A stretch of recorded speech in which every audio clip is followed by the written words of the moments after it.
Hello बेटा, आज आपकी क्लास में बहुत सारे बच्चे आए हुए हैं, जैसे कि गरिमा जी हर्षिता जी आई हुई है, श्रुति, साक्षी डॉक्टर मिस्टर पवन, ज्योति डॉक्टर मिस्टर नरेंद्र, आकांक्षा, मुस्कान, स्नेहा, चंचल, अंकिता, प्रीति, खुशी और बॉयज तो सारे आ गए एक्सेप्ट पीयूष और हिमांशु। देवेश, नमन आया हुआ है आज, आर्यन आया हुआ है आज, देव आया हुआ है, आयुष आया हुआ है और लक्ष्य। तो आज बहुत सारे बच्चे आए हुए हैं। जो नहीं आ रहे प्लीज मंडे को आओ क्लास में और एक अच्छी वाली पढ़ाई शुरू करो अपनी क्लास में। ये बहुत बहुत बहुत बहुत ज्यादा मिस कर रहे हैं लोग। स्नेहा की तो आंखों से आंसू आ रहे हैं, इतना मिस कर रही है। चलेगा, आज का अपना टॉपिक शुरू करते हैं। इस वीडियो के अंदर अपनी ये जो टॉपिक है बायोडाइवर्सिटी, ये खत्म हो जाएगा। हमने इस टॉपिक में अभी तक बेटा जी बातें कर ली डाइवर्सिटी का इंट्रोडक्शन के बारे में, डाइवर्सिटी के लेवल के बारे में, डाइवर्सिटी के पैटर्न ऑफ डिस्ट्रीब्यूशन के बारे में हमने बातें कर ली, इंपॉर्टेंस ऑफ द डाइवर्सिटी के बारे में हमने बातें कर ली, लॉस ऑफ द डाइवर्सिटी की, और हमने लास्ट वीडियो में बातें की है बेटा जी आपके साथ में about the conservation of the diversity के बारे में। अब एक बात आती है, और जो हमने कंजर्वेशन के तरीके अपनाए हैं in situ ex situ, but ये कंजर्वेशन के लिए सारे के सारे वर्ल्ड वाइड जो देश हैं बेटा जी, सब के सब लोग इसके लिए सीरियस है। और अब तक कुछ ऐसे इंटरनेशनल लेवल के ऊपर भी कुछ ऐसे एग्रीमेंट हुए, कुछ ऐसी प्लेजेज हुई, कुछ ऐसे कस्में वादे हुए जिनके अनुसार हम लोगों ने बेटा जी यहाँ पे प्रोमिस किया है, एग्रीमेंट किया, साइन किया है कि हम इस डाइवर्सिटी को प्रोटेक्ट करेंगे। और अब तक ऐसे दो ऐसे बड़े वर्ल्ड लेवल के ऊपर ऐसे बेटा जी आपके एग्रीमेंट्स हुए हैं जिनके अंदर अलग अलग देशों ने हिस्सा लिया था और वहां पे कमिटमेंट किया गया था कि हम डाइवर्सिटी को प्रोटेक्ट करेंगे। तो हम उसके बारे में आप बातें करेंगे आपके साथ, वो क्या क्या कमिटमेंट हुए थे, कब कब ऐसी चीजें हुई थी।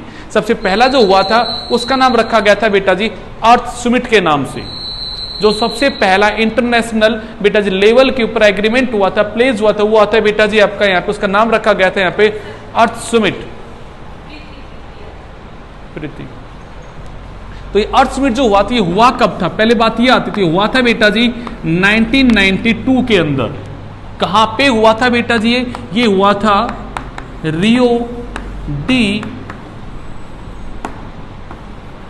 जेनेरो, जो कहां प्रेजेंट है बेटा जी आपका यहाँ पे ब्राजील में प्रेजेंट है बेटा जी। वहां पे करीबन 152 देश, 122 नेशन बेटा जी आए थे और वहां पे उन लोगों ने एग्रीमेंट लिया था। वहां उन लोगों ने बेटा जी प्लेस ली थी कि हम डाइवर्सिटी को प्रोटेक्ट करेंगे और उसका सस्टेनेबल यूज करेंगे बेटा जी। कितने देश आए थे बेटा जी? वहां पे 152 नेशंस के बीच में एग्रीमेंट साइन हुआ था कि हम बायोडाइवर्सिटी को प्रोटेक्ट करेंगे, डाइवर्सिटी को हम प्रोटेक्ट करेंगे और उसका सस्टेनेबल यूज करेंगे बेटा जी। उसका एक्सेस में यूज नहीं करेंगे, उसका ओवर एक्सप्लॉयटेशन नहीं करेंगे यहाँ पे, और उसके एक प्रॉपर लेवल में यूज करेंगे यहाँ पे, और उसे बेटा जी यहाँ पे वेल मेंटेन रखेंगे बेटा जी।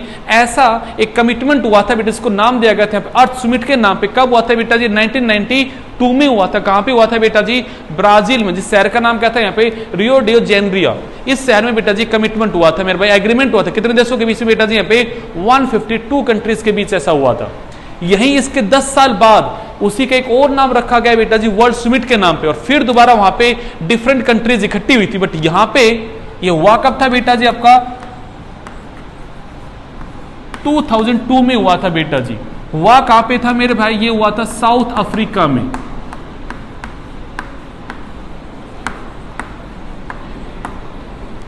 साउथ अफ्रीका के देश का नाम, शहर का नाम था बेटा जोहान्सबर्ग। वहां पे बेटा 2002 में करीबन 190 देशों के बीच एग्रीमेंट साइन हुआ था, जहां पे कमिटमेंट किया गया था कि हम जो भी लॉस ऑफ द डाइवर्सिटी है उसको रिड्यूस करेंगे। उसको क्या करेंगे बेटा जी? यहाँ पे रिड्यूस करेंगे, चाहे वो लोकल लेवल पे बात हो, चाहे वो रीजनल लेवल पे बात हो, चाहे ग्लोबल लेवल पे हो। हम जो भी डाइवर्सिटी का लॉस होने लग रहा है उसे हम हाईली क्या करेंगे बेटा जी? यहाँ पे रिड्यूस करेंगे। ऐसा कमिटमेंट हुआ था इन 2002 बेटा जी। और कहां पे हुआ था? साउथ अफ्रीका में जोहान्सबर्ग में बेटा जी। 190 देश वहां पे क्या हुए थे बेटा जी आपके यहाँ पे इकट्ठे हुए थे। उन लोगों ने वहां पे प्लेज ली थी कि हम लॉस ऑफ द डाइवर्सिटी को क्या करेंगे बेटा जी? यहाँ पे मिनिमाइज करेंगे। ये दो इंटरनेशनल कन्वेंशन है, दो इंटरनेशनल एग्रीमेंट है जो अब तक बेटा जी यहाँ पे साइन हुए रिगार्डिंग द बायोडाइवर्सिटी यूज को लेके, उसके लॉस को मिनिमाइज करने को लेके। यहाँ पे अब एक वर्ड और आता है बेटा जी, हमने ये भी जान लिया कि डाइवर्सिटी का लॉस होने लग रहा है डे बाय डे।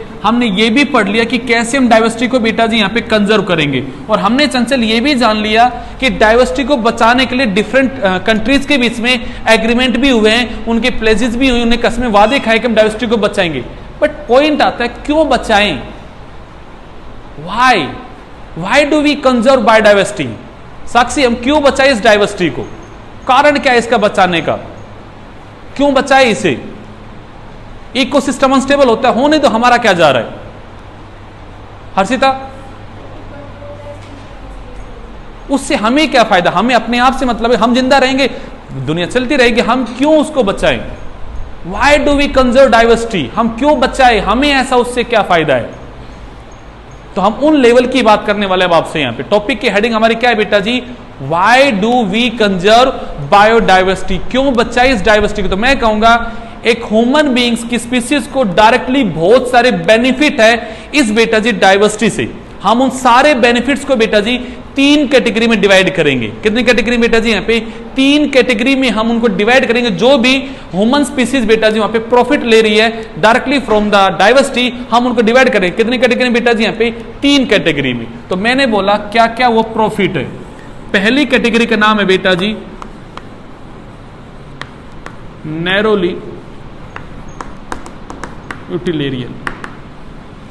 मतलब है बेटा जी यहां पे कि हम बातें करेंगे ह्यूमन बीइंग्स को डायरेक्टली क्या फायदे हैं। मैं बात करूंगा ह्यूमन बीइंग को डायरेक्टली क्या फायदे हैं बेटा जिस डाइवर्सिटी से, हम उन फायदों की बात करेंगे। तो वो फायदे कहलाएंगे नैरो कैटेगरी के। कैसे कहलाएंगे? नैरो। हम यहां पे नेचर की बात नहीं करेंगे, हम ये देखेंगे मुझे इस डाइवर्सिटी से क्या मिलेगा, इस ह्यूमन बीइंग को इस डाइवर्सिटी से क्या मिल रहा है जिस लालच में ये बच्चा है। मतलब ह्यूमन बीइंग अपने इंटरेस्ट की जब बात करेंगे, एक नैरो लेवल पे बात करेंगे, एक स्पीसीज के अपने खुद के बेनिफिट की बात करेंगे, उन बेनिफिट में क्या क्या आएंगे हम उनकी बातें करते हैं यहां पे। जैसे कि मैं आपसे बोलूं पहला वर्ड बेटा जी, सबसे पहला वर्ड बेटा जी फूड। आप एनिमल से या प्लांट से फूड लेते हैं, ये एनिमल और प्लांट क्या है बेटा जी? इस बायोडाइवर्सिटी का ही तो पार्ट है ना। सोचो अगर ये एनिमल और प्लांट की डाइवर्सिटी ही खत्म हो गई तो आपको फूड कहां से मिलेगा? The different type of the food that you eat वो डायरेक्टली हमें कहां से मिलते हैं श्रुति? आपके यहां पे डाइवर्सिटी से। और अगर ये डाइवर्सिटी ही खत्म हो गई मुस्कान तो आपका फूड का सोर्स ही खत्म हो जाएगा। तो आपको बचाना पड़ेगा किसके लिए? ताकि आपको क्या मिल सके बेटा जी? यहां पे फूड मिल सके। आर्यन बचाना पड़ेगा ताकि हमें क्या मिलता रहे बेटा जी? यहां पे फूड मिलता रहे। आपने वर्ड बोला बेटा जी फायरवुड। अगर आप वर्ल्ड वाइड लेवल पे बात करोगे तो मैं बोलूंगा 2 बिलियन, कितना बेटा जी? यहां पे 2 बिलियन पर्सन हबीबी बेटा जी लकड़ी को जला के उस पर डिपेंडेंट है बेटा जी एक एनर्जी के सोर्स के तौर पे। हम यहां पे जो फायरवुड जो जलाने के लिए जो लकड़ियों का यूज करते हैं वो हमें कहां से मिल रही है? जो हमें फायरवुड जो मिल रही है वो कहां से मिल रही है बेटा जी? हमें डाइवर्सिटी से। अगर ये प्लांट ही सारे खत्म हो गए यहां से तो आपको वुड कहां से मिलेगी? फायरवुड कहां से मिलेगी मेरे भाई यहां पे? और वो नहीं मिलेगी फिर आप जो सोर्स ऑफ एनर्जी यूज कर रहे हो फायर को, वो फायर भी तो आपको नहीं मिलेगी ना। हाँ कि ना? मैंने तीसरी कैटेगरी बोली बेटा जी यहां पे डिफरेंट टाइप के फाइबर्स। आप कहते हो सर हमें प्लांट से फाइबर मिलते हैं, लाइक जूट। पढ़ते आप लोग सर हमें जूट से फाइबर मिल रहे हैं, कॉटन से हमें फाइबर मिल रहे हैं। सर हमें एनिमल से सिल्क वगैरह मिलता है, हमें वूल वगैरह मिल रही है, ये हमें एनिमल से मिल रही है, ये हमें प्लांट से मिल रही है ना। अगर ये स्पीसीज ही खत्म हो गई तो क्या आपको फाइबर मिलेंगे? क्या आपको फाइबर मिलेंगे? तो for the fibres you depend upon the biodiversity. हाँ कि ना? अरे हाँ कि ना? फोर्थ वर्ड आता है टिम्बर। आप अपने घर को मैन्युफैक्चर करने के लिए लकड़ियों का यूज करते हो। सर मेरा घर फुली फर्निश्ड है, वहां पे फर्नीचर है, सोफा है, वहां पे अलमारी है, ये जो भी चीजें ये सब किससे बनी है? प्लांट की लकड़ियों से बनी है ना। वो वुड जो है वो कहां से मिल रही है बेटा जी आपको? यहाँ पे डाइवर्सिटी से। आप जिस स्टूल पे बैठे हो, जिस बेंच पे बैठे हो, ये भी तो आपको मिली है ना इस बायोडाइवर्सिटी से बेटा जी। तो जो भी आपको टिम्बर जो लकड़ी मिल रही है वो कहां से मिल रही है बेटा जी आपको? यहाँ पे बायोडाइवर्सिटी से। मिलना क्या हो जाएगा आपको? यहाँ पे बंद हो जाएगा। हाँ कि ना? सबसे मोटी बात ड्रग्स। अभी ड्रग को लेने वाले ड्रग की बात नहीं कर रहा, मैं बात कर रहा हूं मेडिसिन की। मैं किसकी बात कर रहा हूं? 25% ऑफ द मेडिसिन जो मार्केट में अवेलेबल है ये डायरेक्टली हमें कहां से मिलती है बेटा जी? प्लांट से मिलती है। कितना परसेंट बोला बेटा जी मैंने यहां पे? 25% जो मेडिसिन आपको आज मिल रही है मार्केट में, वो डायरेक्टली हम कहां से लेते हैं बेटा जी? आपके प्लांट से लेते हैं। अगर प्लांट की डाइवर्सिटी नहीं होगी तो वो मेडिसिन ही दुनिया से क्या हो जाएगी? खत्म हो जाएंगी। अरे हाँ या नहीं? करीबन 25,000 ऐसे मेडिकल प्लांट है जिनसे हमें डिफरेंट टाइप की क्या मिलती है बेटा जी? आपकी मेडिसिन मिलती है। कितने प्लांट है बेटा जी? यहाँ पे 25,000 ऐसे डिफरेंट टाइप के मेडिकली इंपॉर्टेंट क्या है? प्लांट है। आप और ड्रग्स की बात करते हो, आपने पढ़ा है ह्यूमन हेल्थ एंड डिजीज वाले के अंदर, ऑपॉइड्स, कैनाबॉइड्स, कोका, ये सब कहां से मिल रहे थे आपको? अरे कहां से मिले थे? ये प्लांट से मिले थे। अरे याद है पेपर सोमनिफेरम, इथेरोजैलम, कोका, ये सब आपको कहां से मिले मेरे भाई? आपके प्लांट से मिले हैं ना। कैनबिस सैटिवा, यही तो नाम बोले हैं आप लोगों ने। आपको हर चीज कहां से मिल रही है? प्लांट से। तो मैं कहूंगा जो भी ड्रग्स है जो मेडिकली इंपॉर्टेंट है बेटा जी, ऐसी 25% मेडिसिन आपको कहां से मिल रही है बेटा जी? प्लांट से मिल रही है। 25,000 प्लांट ऐसे हैं जो मेडिकली क्या है बेटा जी? आपके लिए इंपॉर्टेंट है। मैंने डाइवर्सिटी में सबसे पहले आपको नाम बताए थे, रफोलिया वोमिटोरिया। क्या नाम था प्लांट का? रफोलिया वोमिटोरिया। उससे कौन सी दवाई मिल रही थी हमें? अर्चिता कौन सी दवाई थी? रेस्प्रिन। कौन सी थी मेरे भाई? रेस्प्रिन मेडिसिन हमें मिलती है मेरे भाई। किससे? यहाँ पे रफोलिया वोमिटोरिया से। तो मैं कहूंगा इस तरह से हमें डाइवर्सिटी से मिल तो रही है मेडिसिन बेटा जी। अगले वर्ड पे आते हैं बेटा जी, इंडस्ट्रियल प्रोडक्ट। आप नोटबुक यूज कर रहे हो, वो जो पेपर है वो पेपर कहां से आ रहा है? रबड़, वैक्स, रेक्सिन, टैनिंग्स, ये जो भी इंडस्ट्रियल प्रोडक्ट, डाई, ये सब कहां से मिल रहे हैं आपको? यहां पे ये प्लांट से आपको मिलते हैं। मैंने क्या बोला यहां पे?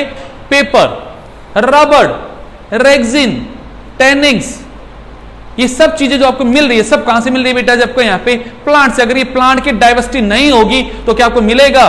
तो आपको अगर ये चीज चाहिए तो आपको उनको देने वाले प्लांट्स को क्या करना पड़ेगा बेटा जी? प्रोटेक्ट भी तो करना पड़ेगा। चंचल हाँ कि ना? या तो हम जीवन को ऐसा बना ले कि उनके बिना जीना शुरू कर दे, और अगर वो मेरी नीड है कि मैं उन पे डिपेंडेंट हूं तो मुझे उनको क्या करना पड़ेगा बेटा जी? यहां पे प्रोटेक्ट करना पड़ेगा। तो मैंने कहा मैं डायरेक्टली बहुत सारी ऐसी चीजें जिनके लिए मैं डायरेक्टली डिपेंडेंट हूं। किस पे मेरे भाई? इस नेचर पे। मैंने आपको एग्जांपल के तौर पे बताया कुछ डायरेक्ट प्रॉफिट हमारे, हमें फूड मिलता है, हमें वहां से फायरवुड मिलती है, हमें वहां से क्या मिलते हैं? फाइबर्स मिलते हैं, हमें वहां से टिम्बर मिलता है, हमें वहां से ड्रग्स मिलते हैं, हमें वहां से इंडस्ट्रियल प्रोडक्ट मिलते हैं। मैं और कहूंगा आपको फैट एंड प्रोटीन्स कहां से मिलते हैं बेटा जी? प्लांट्स या एनिमल से मिलते हैं मेरे भाई। आप कहते हो सर हमें प्रोटीन रिच डाइट लेनी है, हमें वहां पे फैट और ऑयल। आप जानते हो कि एनिमल के अंदर तो अनसैचुरेट फैट है, हमें जो हमारे अंदर तो सैचुरेट है बेटा जी। अनसैचुरेट का सोर्स क्या है बेटा जी? आपके प्लांट्स। हाँ कि ना? अरे पढ़ा है ना भाई, saturate fatty acid, unsaturate fatty acid. तो एनिमल तो किसका सोर्स है?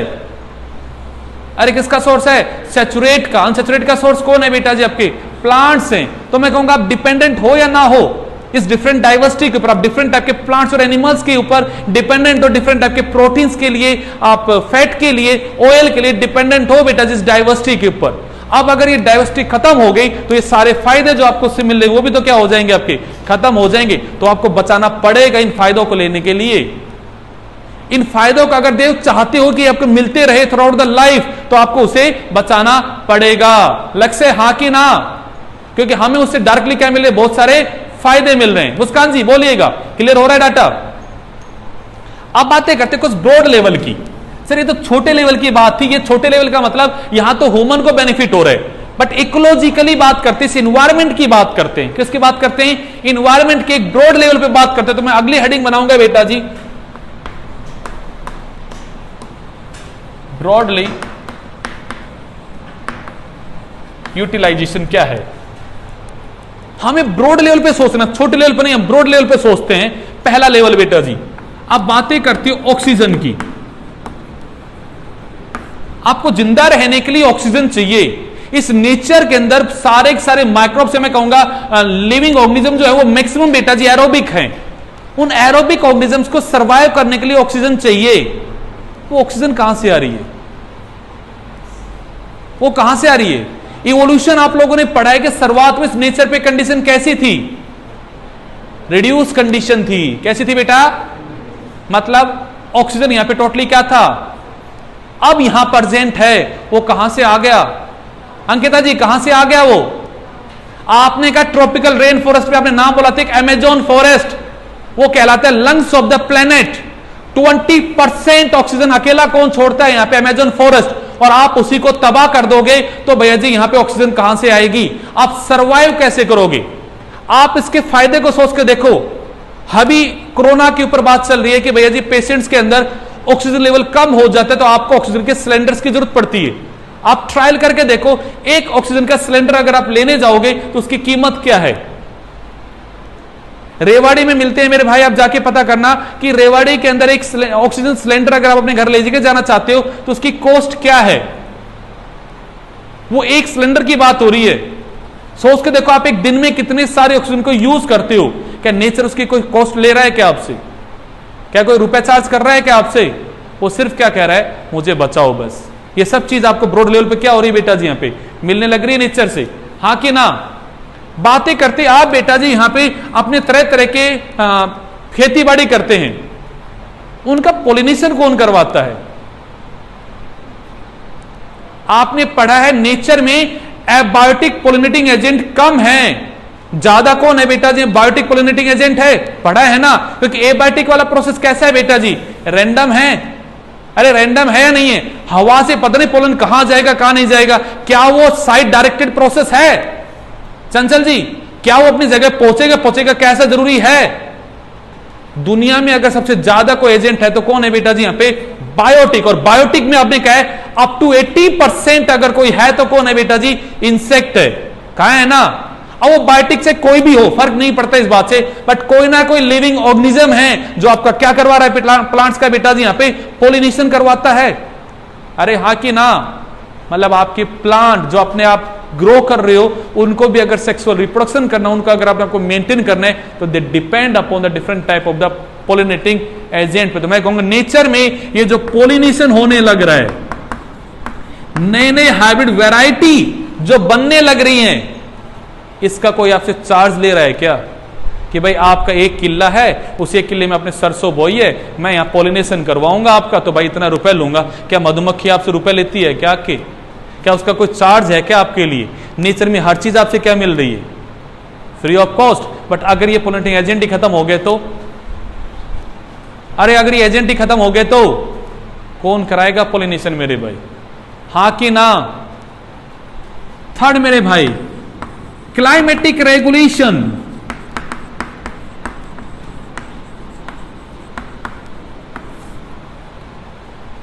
क्लाइमेटिक रेगुलेशन, कभी समर है, कभी विंटर है, कभी रेनी है, ये क्लाइमेटिक कंडीशन जो चेंज हो रही है ये रेगुलेट आप कर रहे हैं क्या?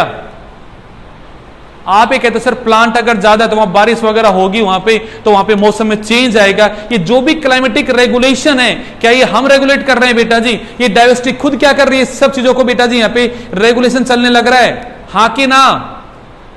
अरे हाँ या ना? मैं अच्छा से एक वर्ड और बोलूं, न्यूट्रिएंट रिसाइकलिंग।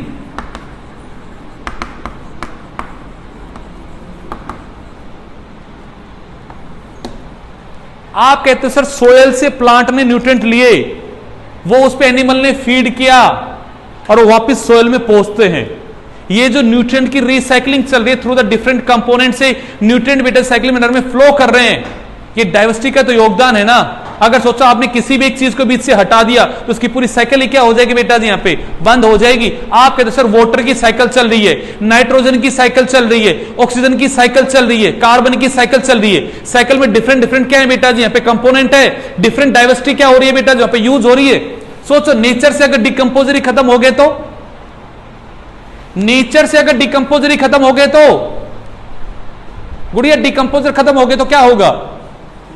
क्या कोई है जो चीजों को डिकम्पोज कर पाएगा? क्या ये न्यूट्रिएंट की साइकिल चल पाएगी? अरे बोलो भाई। आप एक वर्ड पढ़ते हो वेस्ट ट्रीटमेंट। सर हमारे घरों में किचन का वेस्ट है, वो हमने बाहर फेंक दिया। अब अगर आपके माइक्रोब्स ना हो तो, आपके डिकम्पोज ना हो तो वो वेस्ट कहां जाएगा? कितने वेस्ट को कितना कहां करोगे डिकम्पोज मेरे भाई? अरे वेस्ट आप लोगों ने पढ़ा भी है, सेकेंडरी ट्रीटमेंट। उसमें आपने माइक्रोब्स का यूज किया था कि नहीं किया था? बैक्टीरिया का आपने फंगस का यूज किया था कि नहीं किया था? याद है फ्लॉक फॉर्मेशन, FLOC की फ्लॉक फॉर्मेशन, वहां पे आपने फिलामेंटस फंगस की, आपने एरोबिक बैक्टीरिया की बात की है, हाँ या ना साक्षी? पढ़ा है ना हमने? वेस्ट वाटर ट्रीटमेंट पढ़ा था हम लोगों ने, उसके स्टेज थे प्राइमरी ट्रीटमेंट, जिसे आपने कहा था फिजिकल ट्रीटमेंट, फिर आपने कहा था सेकेंडरी ट्रीटमेंट, जिसे आपने नाम दिया था बायोलॉजिकल ट्रीटमेंट। वहां पे कौन यूज हुए थे? Microbe, they are the part of the biodiversity ना, अरे हाँ या ना? They are the part of the biodiversity, वो ना होते तो कौन करेगा स्पेस वाटर को ट्रीटमेंट बेटा जी? यहां पे एग्री करते मेरी बात से? अरे एग्री करते हो? And the one of the important process, अगर मैं और बातें कहूं आपसे बेटा जी, सॉयल फॉर्मेशन। क्या इस धरती के ऊपर सॉयल हम लोगों ने बनाई थी? क्या इस धरती के ऊपर सॉयल हम लोगों ने बनाई थी? आप लोगों ने वेदरिंग पढ़ा तो है, या तो फिजिकल वेदरिंग होता है, या फिर केमिकल होता है, या फिर बायोलॉजिकल होता है। इवन आप लोगों ने 11th क्लास में पढ़ा है, लाइकन और ब्रायोफाइटा ने इनिशिएट किया था सक्सेशन का process by causing the weathering. वो रॉक्स का ब्रेकडाउन करके उसे फाइन पार्टिकल में क्या करते हैं बेटा जी? कन्वर्ट करते हैं। पढ़ा था कि नहीं पढ़ा था ऐसा? अंकिता जी पढ़ा था। ये जो सोयल का फॉर्मेशन है, इसमें भी किसका रोल है बेटा जी? इस बायोडाइवर्सिटी का रोल है। डिफरेंट टाइप के प्लांट्स का, लाइकन्स का क्या है बेटा जी? उसमें भी तो आपका रोल है मेरे भाई। तो मतलब हम जिस धरती पर रह रहे हैं, ये सोयल जिसमें हमारे प्लांट ग्रो कर रहे हैं, ये भी बेटा जी हमें डाइवर्सिटी नहीं बना के दी, ये भी हमने नहीं बनाई मेरे भाई। एग्री करते हो बातों पे? ब्रॉड लेवल पे सोचो बात को, डाइवर्सिटी से हमें क्या मिल रहा है? हमें ऑक्सीजन मिल रहे हैं, हमारे प्लांट्स का पोलिनेशन होने लग रहा है डाइवर्सिटी में अपने आप, क्लाइमेटिक कंडीशंस चेंज हो रही है डे बाय डे, वो रेगुलेशन जो है वो चलने लग रहा है। अब आप कहते हो सर इस साल गर्मी ज्यादा पड़ी, सर्दी ज्यादा पड़ी, या बारिश कम हुई है? क्यों कम हुई है? ये इकोसिस्टम, ये क्लाइमेटिक कंडीशन अनबैलेंस हो रही है। क्यों अनबैलेंस हो रही है? क्यों अनबैलेंस हो रही है? क्योंकि हम इस डाइवर्सिटी के साथ क्या कर रहे हैं बेटा जी? यहां पे गड़बड़ कर रहे हैं, छेड़छाड़ कर रहे हैं। अरे हाँ या ना? हम डे बाय डे डिफोरेस्टेशन कर रहे हैं, जिससे क्या हो रहा है सर? CO2 की जो साइकिल थी, कार्बन की जो साइकिल थी, वो इनबैलेंस हो गई, क्योंकि हम तो CO2 छोड़ते हैं और प्लांट उसे फिक्स करता है। अब सर हमने प्लांट की कटिंग की, जिससे amount of the carbon day by day क्या हो रहा है बेटा जी? इन्वायरमेंट में इंक्रीज हो रहा है। वो इंक्रीज हुआ तो आपने कहा सर ग्रीन हाउस इफेक्ट बढ़ा, ग्रीन हाउस इफेक्ट बढ़ा तो सर एवरेज टेम्परेचर क्या हुआ अर्थ का? यहाँ पे इंक्रीज हुआ, और वो जब इंक्रीज हुआ तो सर ग्लेशियर पिघलना शुरू हो गया। वो जब पिघला तो क्या हुआ सर? सी का लेवल ऊपर आ गया। सी का लेवल ऊपर जब आ गया तो सर रोज बाढ़ आता है, तूफान आता है, सर ये सब चीजें आने शुरू हो गई, नेचुरल डिजास्टर शुरू हो गया। बट ये क्रिएट किसने किया? अगर हम उस डाइवर्सिटी को मेंटेन रखते तो क्या कभी कुछ ऐसा होता? क्या चंचल जी होता? मतलब वो तो हमने डिस्टर्ब किया है ना, ये तो हमने किया है ना मेरे भाई। एग्री करते हो बात पे? तो ये हमें क्या मिल रहा है? न्यूट्रिएंट की रिसाइकलिंग नेचर में चलने लग रही है, क्लाइमेटिक रेगुलेशन हो रहा है। ये सब चीजें कौन कंट्रोल करता है बेटा जी? यहाँ पे डाइवर्सिटी, नेचर इसे खुद रेगुलेट कर रहा है। दोनों पॉइंट्स एग्री करते हो? ये हमारे इंडिविजुअल के खुद के फायदे हैं, ये हम इकोलॉजिकली फायदों की बात करते हैं। एंड थर्ड कंडीशन पे आते हैं बेटा जी हम, एथिकल। लास्ट क्या है बेटा जी हमारा यहां पे? एथिकल। डोंट यू थिंक ये हमारा एथिक्स है कि इस डाइवर्सिटी में जो भी पैदा हुआ है, जो अपने आप को इवोल्व कर रहा है, जो इस नेचर में अपने आप को फिटेस्ट बना रहा है, वो आगे बढ़े, वो सर्वाइव करे, वो इस नेचर से खुद फाइट कर करके अपने आप को इवोल्व कर रहा है, और आप उसे तबाह करें। क्या ये आपके एथिक्स हैं? क्या ये आपका एथिक्स नहीं बनता है कि आपके ओल्ड जनरेशन ने आपको कुछ चीजें सौगात में दी है तो आप उसे एज इट इज आगे पास ऑन करें? आप अपने बच्चों की diversity as it is pass on करें। क्या ये आपका राइट नहीं है? क्या ये आपकी ड्यूटी नहीं है? नॉट राइट, क्या आपकी ड्यूटी नहीं है मेरे भाई कि आप इस चीज को एज इट इज जो आपको मिला उसे एज ऑन क्या करो बेटा, जैसे पास ऑन करो? क्या ये आपकी ड्यूटी नहीं बनती है? क्या ये नहीं लगता कि जो डाइवर्सिटी मेंटेन है, हम इसे अगर इसी रफ्तार से खत्म कर देंगे तो आने वाली जनरेशन को सिर्फ इनके बारे में बुक्स में नाम मिलेंगे, वो इन्हें देखने को नहीं मिलेगी मेरे भाई?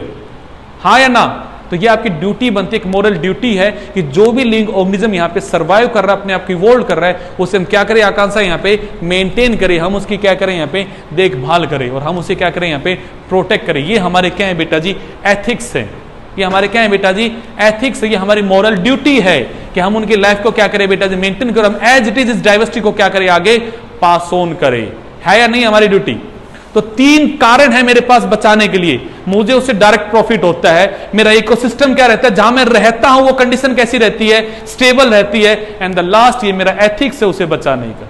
मतलब कुल मिला के आपने चैप्टर में क्या क्या पढ़ लिया, जो आपने शुरुआत के दिन एक लाइन बोली थी डाइवर्सिटी में, डाइवर्सिटी क्या होता है ये भी पढ़ लिया, डाइवर्सिटी के क्या क्या लेवल है ये भी पढ़ लिया, दुनिया में टोटल कितनी डाइवर्सिटी है और कितनी हमने अभी तक फाइंड आउट की वो भी पढ़ लिया, डाइवर्सिटी बनी कैसे by the process of the evolution, उस डाइवर्सिटी से हमें क्या इंपॉर्टेंस है वो भी पढ़ लिया, डाइवर्सिटी का लगातार क्या हो रहा है, लॉस हो रहा है, ये throughout the life as it is maintain नहीं है, उसका लॉस होने लग रहा है, हमने वो भी पढ़ लिया, क्या लॉस के रीजन हमने वो भी पढ़ लिया, अब उस लॉस को मिनिमाइज कैसे करें, हम उसे कैसे बचाए ये भी हमने पढ़ लिया, इंटरनेशनल लेवल पे आज तक क्या क्या एग्रीमेंट हुए वो भी पढ़ लिया, और बचाए तो क्यों बचाएं वो भी पढ़ लिया आज हमने।